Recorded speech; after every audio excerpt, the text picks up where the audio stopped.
Soul of Hanoi, a tale of renewal shortened version. Part I. Silence in the city. Hanoi was unusually quiet. Not the calm of early mornings with steaming fanned bicycle bells, but a deep, aching stillness.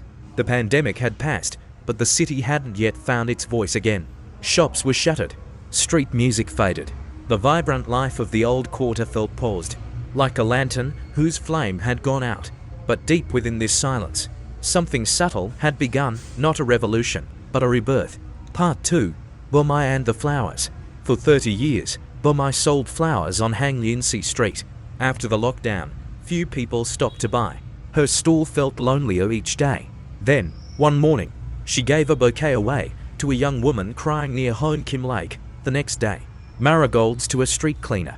She gave, again and again, not to make money, but to share beauty. Soon, people came not just for flowers, but for connection.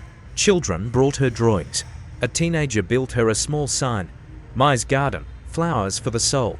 Her income was modest, but her heart, once heavy, bloomed again, just like her flowers.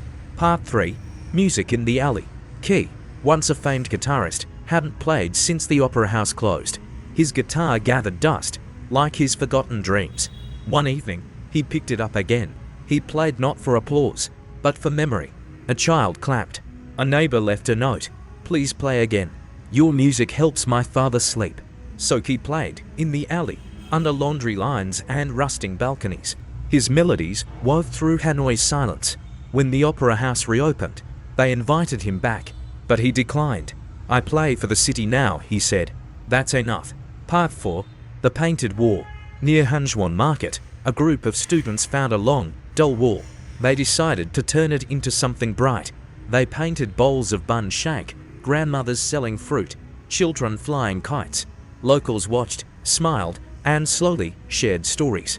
The wall became more than art. It became memory, hope, and healing. Tourists took photos. Neighbors became friends. The grey concrete became a mirror of Hanoi's soul. The students didn't sign their work. Hanoi gave us so much, one said. This is our gift back. Part 5. The morning after. One rainy night, a blackout swept across the city. With no lights, Hanoi glowed with candles and quiet voices. A little girl asked her mother, "Will Hanoi ever be happy again?"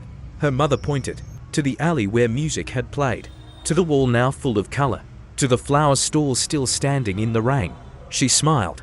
Hanoi is already healing. Epilogue. The city reborn. No grand speech, no miracle changed Hanoi. It was the gentle acts, a song, a smile, a painted wall, a free bouquet.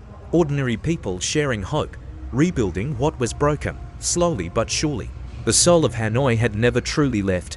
It was waiting, and now it was shining again.